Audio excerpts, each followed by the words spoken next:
One thing I would suggest, especially for language learners at the very beginning, Hmm. um, there is often a stigma associated when people ask, like, if you're learning a language, like, oh, are you fluent yet? As if this is, the place where you have to be Mm, in order for any of the work that you put in to be worthwhile.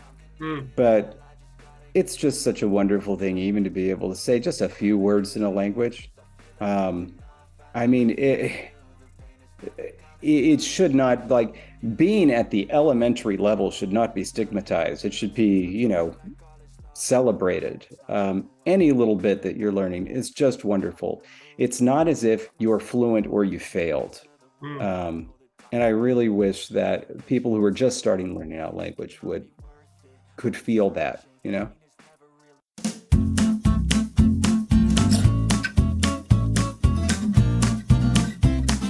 Hi, David. Hello. Well, welcome to the show, first of all, and it's really a pleasure to have you on. And thank you Yeah, for very, the invitation. Yeah. yeah, very happy to be here.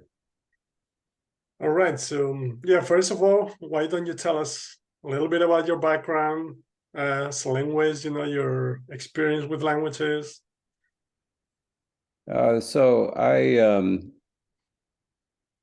grew up when I was very young because my mother's family is from Mexico. I grew up with English and Spanish, Okay. but my first stepfather didn't want us to communicate with my mother's family, and Mm, he moved us away for some time. And so I kind of lost my ability in Spanish by the time my mother divorced them and we had reintegrated with the family. And so I was no longer very good with Spanish anymore. And so other languages other than English frustrated me. And so I mm, didn't pay them any attention until I was 17 years old.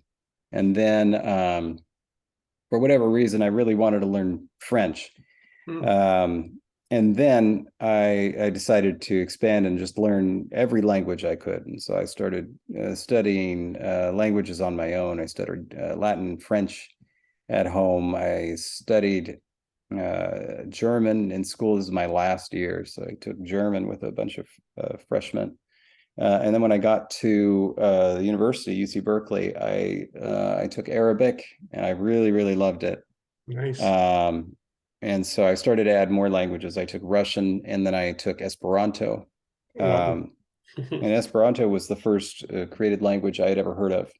Mm, Um, the next semester I took French and I took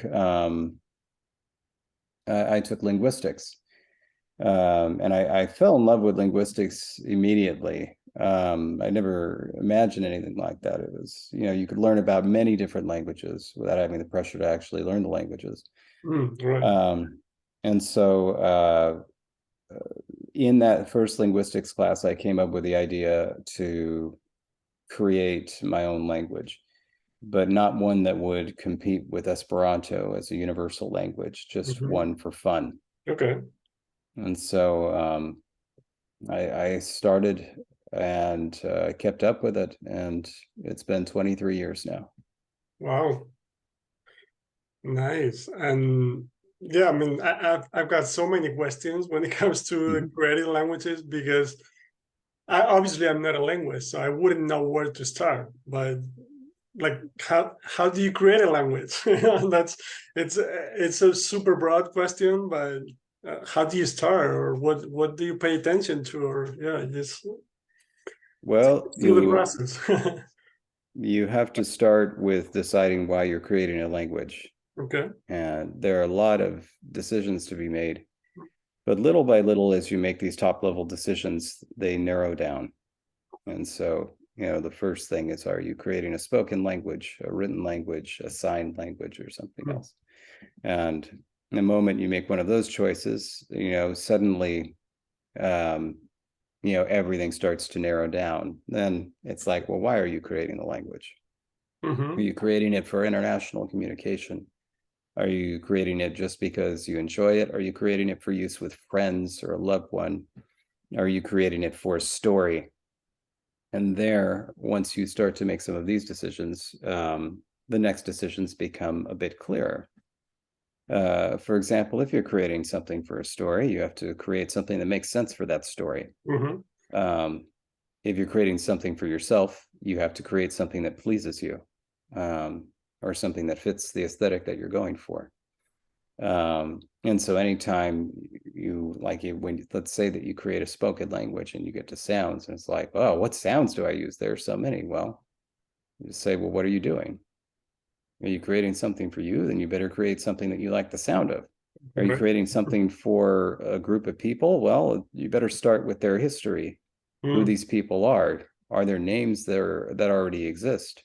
What sounds are in those names? Do you have to incorporate them?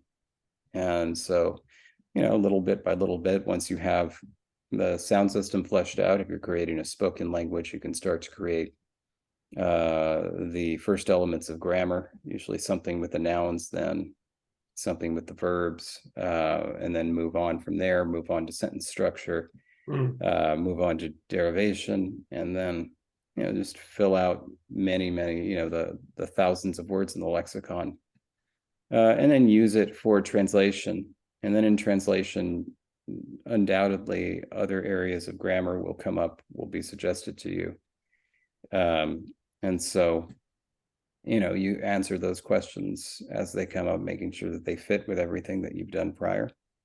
Yeah, so I mean, it's a big thing, but it's just Yeah. like any big project, like building a stadium or something like that. Like you can't imagine building a stadium. There's so many things involved. So you just take it one step at a time. Little by little, it comes together. Oh, and did you learn about that in linguistics, or was it your own project that you learned by yourself, or? Oh no, linguistics at that time, they wouldn't touch language creation with a 10-foot pole. It's kind of a joke to them. I know I taught myself until I found others. I found other language creators online, and then I learned from them.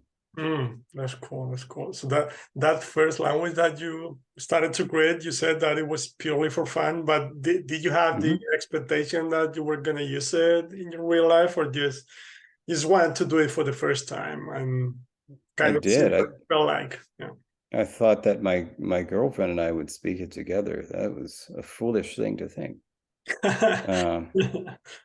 But it's all right. The language wasn't any good. First languages generally aren't. And so it was a good learning experience. And when I moved on, the next language that I created, it also wasn't very good, but it was also a learning experience. And little by little, you get better as you go from project to project. Right. Okay, your girlfriend wasn't as interested as you were in the project, right? Yeah. Oh, and yeah, so let's move on to the languages that you created for Game of Thrones. So how many languages had you created before that, or did they contact you because you'd created a lot of languages before, or how was that project? I'd created about 17. But the project for Dothraki for Game of Thrones, it was a competition, and it was a competition that I won. It was hosted by the Language Creation Society, and a lot of other language creators competed. Right. And so, I competed, I won, and then I became the language creator for the show. Right. So, and then you created High Valyrian as well. Yeah, that was in between seasons 2 and 3. Okay. And for those two languages, I guess obviously you had to study the story a lot, and the characters, and Yeah. And that was where all the inspiration came from for those two languages, trying to match the aesthetic that George R. R. Martin had created in the books. right. And was it more challenging than the previous ones? I guess I would say so, but Eh, or kind of similar. Yeah. yeah, it's a similar challenge. Okay. Not like it's more or less difficult. It was just a different challenge. Yeah. Mm-hmm. Okay. Mm. And yeah, I'm also curious about the like the act well the Daenerys mainly, but you know the actors that had to actually use the language. Mm. Uh, did they just memorize the sentences, or did they attempt to learn the language, or how was the process? No, they memorized it. I think that's the case for all actors that have ever done Hmm. uh, any of the work I've done. They just memorize it.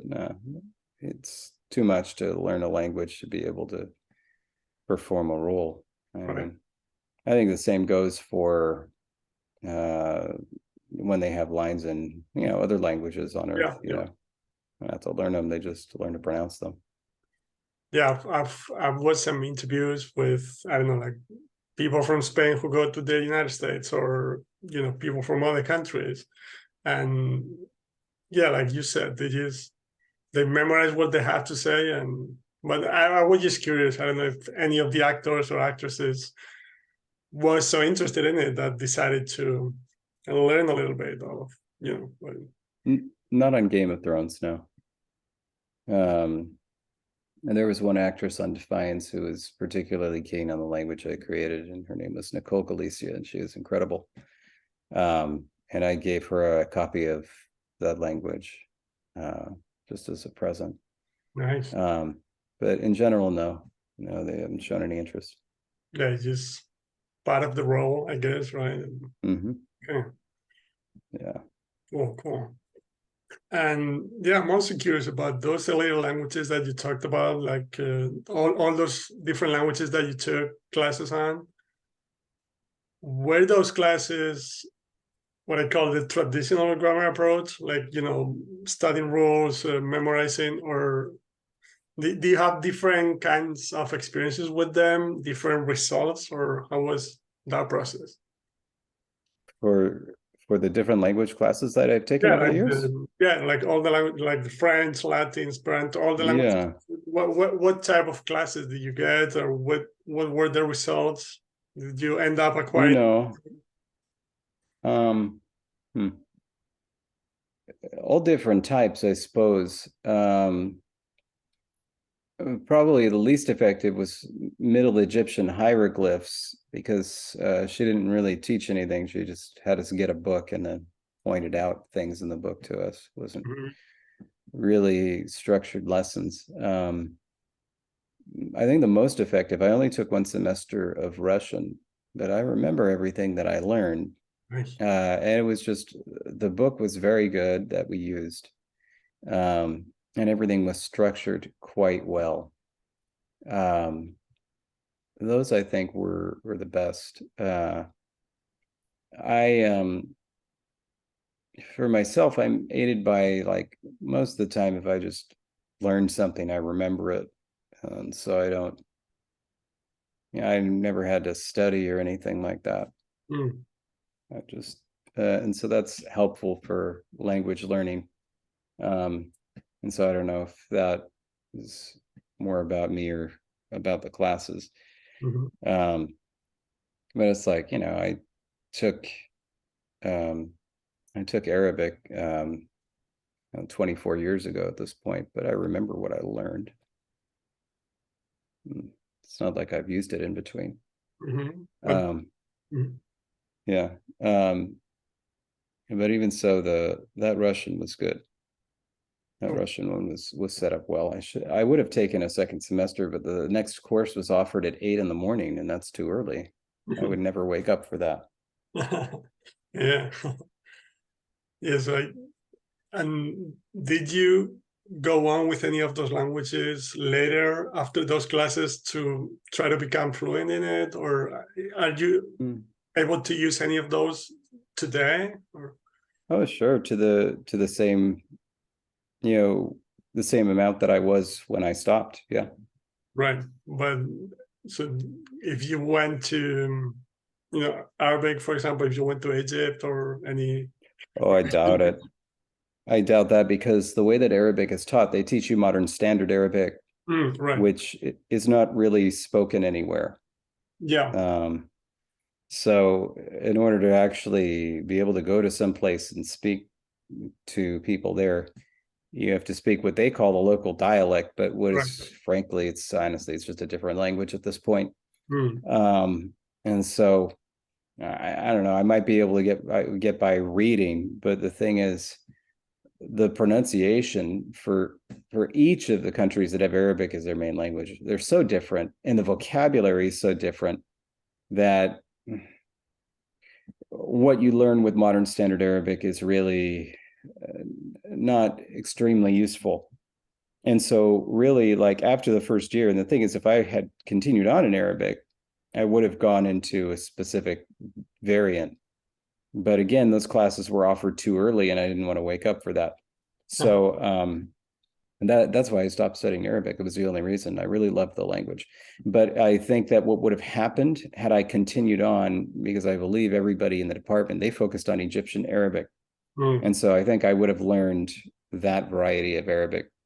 And I know a little bit about the pronunciation because they were trying to introduce it to us at the end, but I didn't learn enough to be able to understand Egyptian Arabic. It's just too much. Right, right. And with Russian, for example, that it's not the same as Arabic. Could you go to Russia today and communicate, or? Oh man, what I learned in that one semester of Russian is great because it doesn't just help with Russian. Like I've been to Poland, and like I can understand some of the signage just because there's such strong resemblances between the Slavic languages. Yeah. And so that's extremely useful. It makes you miss Cyrillic though, because goodness gracious, the spelling system they've created for Polish is a mess, but you can understand. So yeah, no, that is extremely useful. Yeah, I actually live in Poland, Oh my, where do you live? in Krakow. I love that city. I I've did. been to I've been to Warsaw and I've been to Krakow, and I think that is a absolutely beautiful city. I really love my time there. Mm. Yeah, I completely agree with it. Yes, I'm actually from Spain, but I live in Krakow, and I was thinking about it because I do speak Polish, and Yeah, thanks to it, I started with Russian a couple of years ago, and it was way more comprehensible than it would have been without Polish for me, right? So yeah. the alphabet was different, of course, but listening to it, I could understand way more than I would have been able to if it wasn't for Polish. Right? So that Voy a encontrar paella over there. Can you get any? what? Sorry? Can you get any paella over there? Paella. There are a couple of Spanish restaurants, but Really? Really? yeah. Wow. But I try to. No, actually, I've never been to any of them. But there's a couple because now I usually go to Spain in the summer for a month or so. So Yeah, yeah.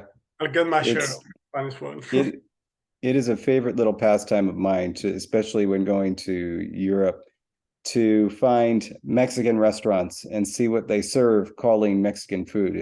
I take photographs of the menu because it's so humorous. Right. um, Nice. I'm going to be thinking about pierogi for the rest of the day. There you go. They're Mm, really good. They're really good. mm. Yeah. Anyway, sorry, go ahead. No, that's totally fine.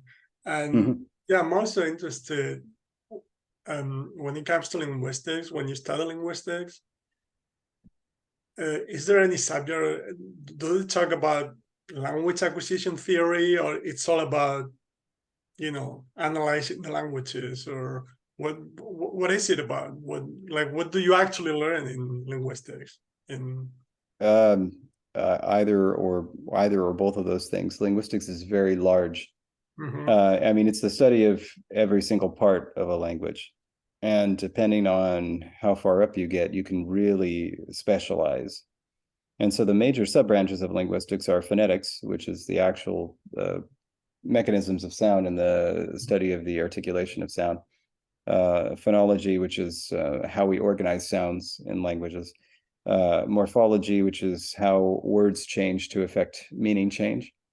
Um, Syntax, the arrangement of words in a sentence. Mhm. Pragmatics, the way that we use certain elements to So not how they're arranged syntactically, but how we use those things to actually convey meaning. Semantics, which is the actual, formal semantics, the study of meaning. And then moving on into like cognitive science and neuroscience, that is how language is reflected in the brain and how it works in the brain. And then beyond that, there's sociolinguistics. That's where language acquisition sits, really somewhere in between there and cognitive science. And because there's, questions, there's social questions about how language is acquired, both as a first language and a second language. Mm-hmm. And then there's questions about what's happening in the brain when you acquire language. Anyway, and then there's minor things like the study of writing systems and things like that. But all of that is a part of linguistics. Mm-hmm. And Oh, and historical linguistics. I missed that, how languages evolve over time. Yeah, that's interesting as well. And can you correlate what you learn in, let's say, one branch in which you're studying, how the language itself, as opposed to what is necessary in order to acquire a language? I don't know if it was clear enough. So what I mean is, so I believe in comprehensible input approaches to language acquisition, right? So knowing all of that about the language itself, the morphology, the phonology, everything that you mentioned, how does that correlate with language acquisition? Because the way I like to acquire languages, you're probably familiar with Stephen Krashen's theories. So I really love his approach to language acquisition. So I always talk about that language acquisition is not about the language itself, but it's about the message, understanding the message, and language acquisition happens as a sort of side effect, if you want. So how do you, I don't know how to place the question. Is like, what's the relationship between the language itself and the actual acquisition process, if any? So there is, and this actually comes up with language creation too, often. People will ask me if I'm fluent in the languages I've created, and I say, no, of course not. And it's because linguists are also familiar with this. Linguists, for example, who study particular phenomena in a given language. Let's say you're studying the syntax of Malagasy. You can know the Malagasy language really well and know its grammar very well and still not be able to speak it or understand it. It can be helpful. So it can be helpful to know the grammar of a language, but learning it is not tantamount to being able to use it and understand it. It's different what everybody needs for that. I'm sure that some people are able to study a language in a book and then get enough to be able to communicate. That's never been effective for me in terms of actual production. I've studied many languages from a book alone. And that's been very helpful to me as a language creator because I understand their grammar, which is ultimately, like that's what you're building and everything. But I can't actually speak those languages. The languages that I'm able to speak any bit of are the languages I've studied in a classroom where there was, a teacher there who was fluent, and we went back and forth and we did practice like that. So it's like, even though I've, studied only, one semester of Russian, I feel much more comfortable with that than, I've studied something like, or I've been working with Turkish for years, right? But not even a single word could I confidently produce with that. Whereas just that one little semester of Russian was enough to help me to say a few things and to know what to listen for. It's just a different type of experience, for me at least. I know that some people can do it from books. It's possible. But I think, really what you have to do in order to be able to actually learn a language is just stick with it and use it every single day, a little bit here and there. keep pushing once you've achieved a certain level of mastery, you know. Otherwise, like, you can't just do it once and then leave it alone. You kind of just have to keep up with it again and again. There's something else I wanted to say about that, but I can't remember. Maybe it'll come to me. Yeah, well, it's exactly the same thing for me. Like I can learn it from a book. And also, like, one of my fears when it comes to someone learning from a book or trying to consciously learn the language is that whenever they go out to the real world and try to communicate, they're gonna need time to access that conscious language, right? And in the real time conversation, you just don't have the time for that, right? You can have the time, like you said, if you're creating a language or if you're writing because you have, or you know, or reading because you have time to process things. But in the real time conversation, you just don't have the time, and that's why many people, when speaking a foreign language, they have that hesitant style with a lot of pauses, you know, like but they're trying to access that consciousness for books, right? There are a couple of other things to that. One of them is that there are traditions in language instruction that differ language by language. And many of them are built on fictions. Like, for example, and it varies. So, like, you know, one of the biggest fiction with Arabic is that if you're going to learn Arabic, you have to start with modern standard Arabic. And then once you kind of like master that, then you can, you know, learn some of these, you know, little dialects, which aren't, you know, exactly proper, even though those are the real languages. Right. Same thing with English. And this is the saddest thing. There are so many in America. There are so many native English speakers who don't speak anything else, who will say without blinking twice, it's like, oh yeah, I speak English, but I don't know grammar. as if there was some magical form of the English language that is proper and pure that you're supposed to speak, but none of us do. And it's like, and sometimes this filters into language instruction, whether it's from a teacher, whether it's from a book, and they teach you in this way, like with these fictions behind them. And it doesn't actually help you with the language that you're supposed to be learning, right? It's just there for silly reasons, for tradition. And it doesn't actually help you with day-to-day speech, which is silly, because then it's like, well, why are you even learning this? So that's part of it. And then the other part of it is that there are inhibitors, both to language use and in language learning.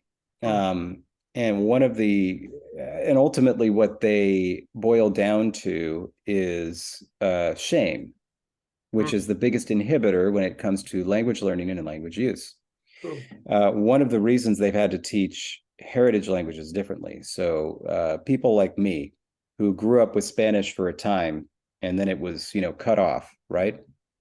There's a lot of shame associated with that, with those people, because they feel like, and they may have gotten pressure from their family to feel like you're supposed to speak this language, and you don't speak it perfectly. And so you feel shame associated with that, and it could make it so that it's easier for you to learn some other language than the language that you spoke at birth, which is crazy. And then the other thing, and this is the biggest one, and this goes for all adults. All right. If you learn a new language, a brand new language, you're just starting, you can't expect to be fluent. And furthermore, even if you study that language for a year, you cannot expect to be as fluent in that language as you are in your native language, right? Which means that when you speak in that language, you're not going to be able to express yourself in exactly the way you would in your native language. But there is shame associated with that. You're like, I'm an adult. I'm not a kid.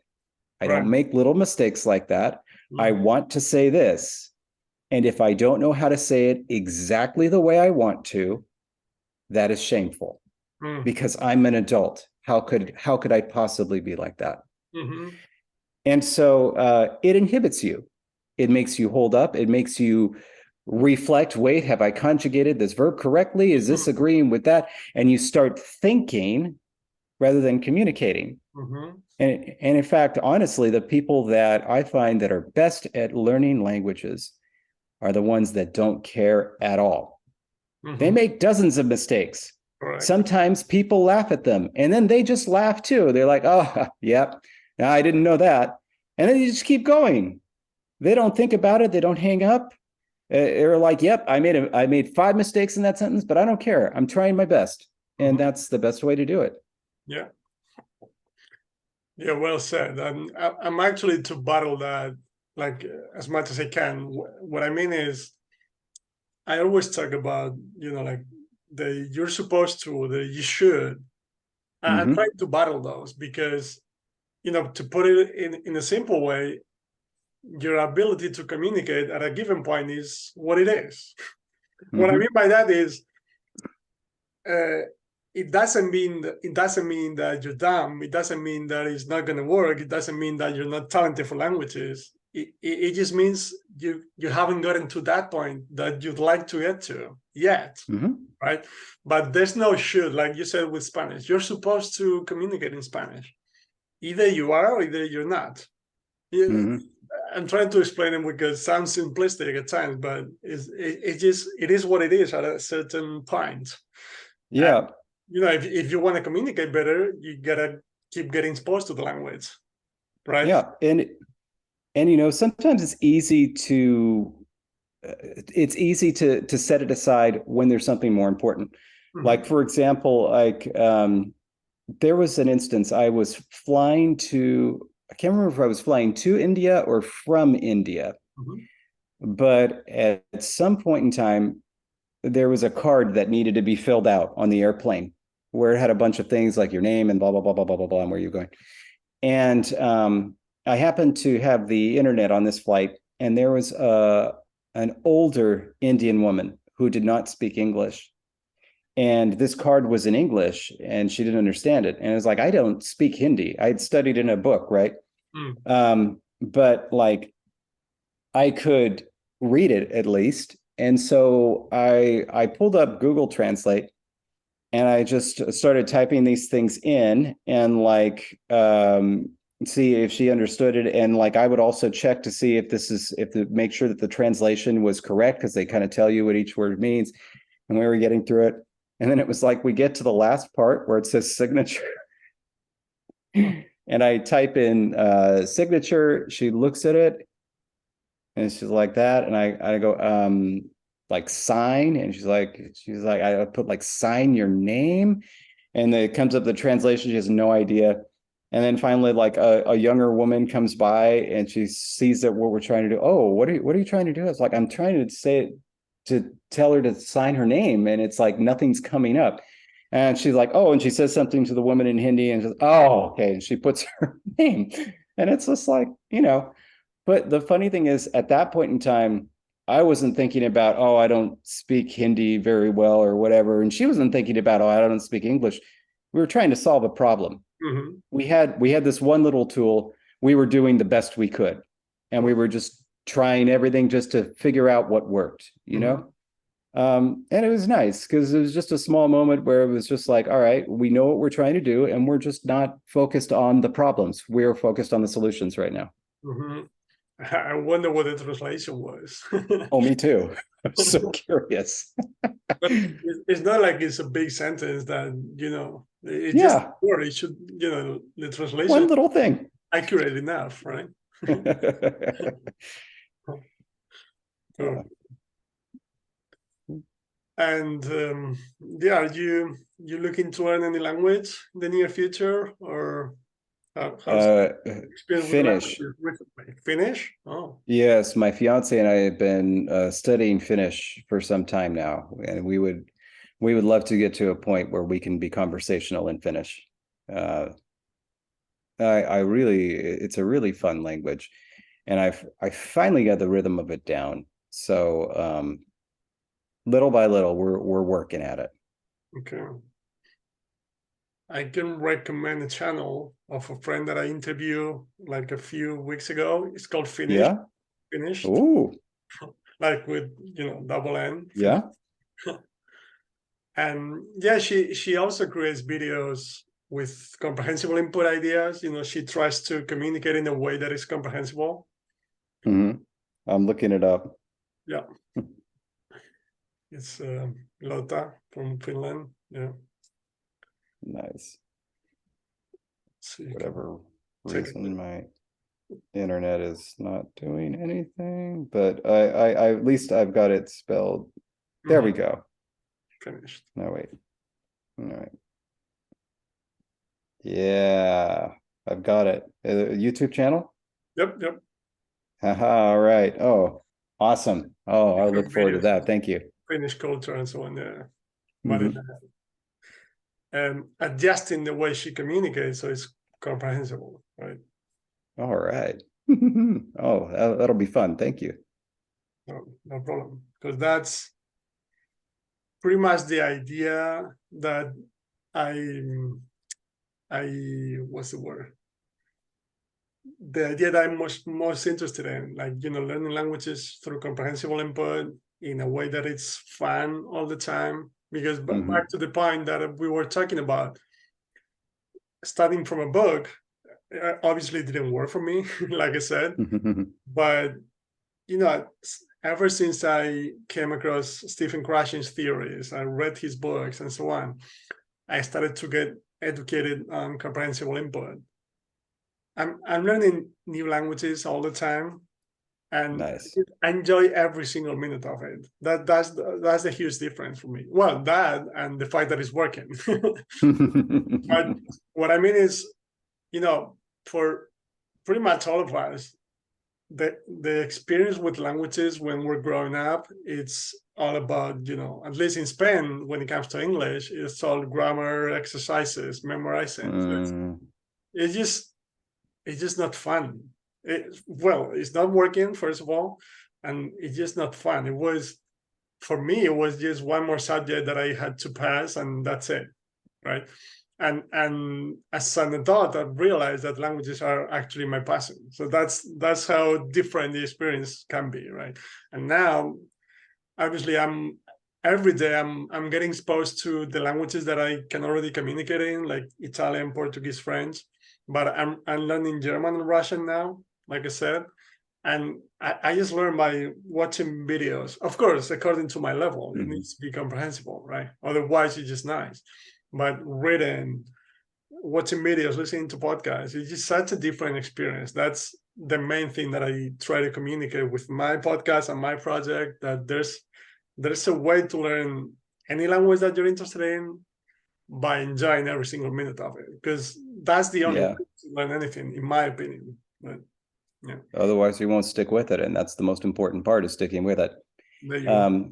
It's a very bizarre thing when it comes to language learning, because in other areas of education, they're often subjected to a lot of metrics, and it will be the case there. It's like, we're going to try this program for whether it's teaching mathematics or teaching literature. We're going to test it periodically. We're going to see if students' comprehension increases, stays the same, or decreases. And basically, if it stays the same or decreases, they're like, something about this isn't working, so we're going to change it. With language instruction, it has been like teaching Latin from the 16th century for years. And if students are coming out of it and aren't like, up to the level of fluency that they would want or expect, they'll be like, well, they were lazy. The students, they're not putting enough time in. And it's always the student's fault. It's never like, let's look at how the instruction works and maybe change it. There was, I went to graduate school at UC San Diego, and I never took a language course there, but I learned about it because language instruction was done through the linguistics department, and they did something very interesting. First, they separated heritage speakers and those who had just never learned the language before, and had separate classes for them that had separate methods of instruction. And for those that were learning a language brand new, it was 5 days a week. 3 days a week was completely conversational. There was no homework, and it was all in the target language, and it was just practice. 2 days a week were grammar and were done in English. And so it was like, here's some of the things that you learned, here are some of the nuts and bolts, but they never combined them. It was like when you came to speak, they didn't want you having to remember like, oh, drills and things like that, or having to like write or anything like that. It was just, you're just speaking. And you're just using the language, you're using it at the level that you're supposed to, be able to use it at this point, and it's nothing but that. And then when it was, grammar, it was like, well, we might as well use the language you understand. And it was really just like, maybe this will help you understand a little bit better some of the things that we've introduced speaking. Here's some of what you've seen, and it was meant for reinforcement, with the ultimate goal being conversational fluency. Yeah. I thought that was a neat idea. Yeah, and I wasn't there obviously, but I'm pretty sure those 2 days they weren't as engaged as they were in the other three. Probably not. No, what I mean by that is you can argue that those 2 days are, like you said, sort of reinforcing what they're getting in the other three. But if you look at the kids or the students, they're probably just thinking about other things. So I don't know. I'm just guessing, but I'm trying to relate back to my experience in high school and so on, and most people's experience. So yeah. The nice thing though is that it's a little different in college. Most of the time, kids are there because they want to learn the language. Right. That's a difference. Yeah. Yeah, and that's something that's so important. And it's nothing that you can control for. But it's like it goes for anything really when you're learning. It's like you should be here because you want to learn this. You shouldn't be here because you have to learn this. But sometimes you have to be, either because you're being told because it's a school curriculum, or it's like, well, my job is moving me to this country, and so I have to do this. Right. But man, it's just not the way to learn anything. You really got to want to be there. Exactly.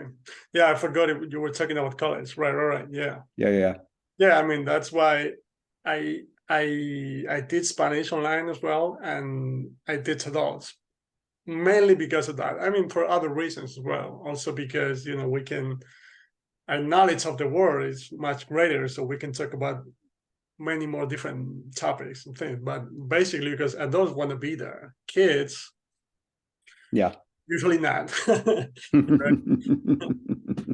And like you said, there's a huge difference. You can try to find your way around it as a teacher, but it's just hard. When I argue 99% of everything I know, I've learned because I wanted to on my own. I mean, on my own, meaning that I've actively looked for it. After school. So, yeah. Totally agree with that. Okay, so any final message for language learners out there? Any tip, any encouragement? Well, one thing I would suggest, especially for language learners at the very beginning, there is often a stigma associated when people ask, like, if you're learning a language, like, oh, are you fluent yet? As if this is, the place where you have to be in order for any of the work that you put in to be worthwhile. But it's just such a wonderful thing, even to be able to say just a few words in a language. I mean, it should not, like, being at the elementary level should not be stigmatized. It should be, celebrated. Any little bit that you're learning is just wonderful. It's not as if you're fluent or you failed. And I really wish that people who are just starting learning out language could feel that, I love it. Yeah, it's not black or white, right? That's right. I like that. Yeah. Because yeah, actually, especially if you're learning several languages, you're not gonna get to fluency in all of them. Like, that's right. I'm seeing that myself. Right. But it's a really healthy way of looking at it. Yeah, I agree. Cool. Well, yeah. Okay. So yeah, thank you so much, David, and it's been a pleasure. Yeah, likewise. Thank you too. Yeah, I've never talked to anyone who had created a language. So I was really interested in that part and everything else, of course, and especially such a couple of famous languages that everyone's heard of them at least, or a lot of people. Yeah. Well, right on. So happy to be here. So was it? I was trying to remember the Valar. Valar Morghulis. Ah, there you go. I forgot. Yeah. All Didn't good. get enough exposure to the language. There you go. And how you would say thank you, Kirimbose, Oh, Tirrimbose. Wow. with a K, Irimbose. Wow. There you go. Thank you, David. All right. Have a good night. You too. Thanks so much for watching this interview. I hope you enjoyed it. I hope it was helpful for you. And if you want to know more about language learning, language acquisition, like what's the best way to learn a language, ideas for language learning, the best resources at different levels. Here you can find the whole playlist with all the interviews I've done so far with different researchers, teachers, polyglots, and so on. And finally, right here, you smash this guy right in the face to subscribe to my channel. I really appreciate it, and I'll see you in the next one. Bye-bye.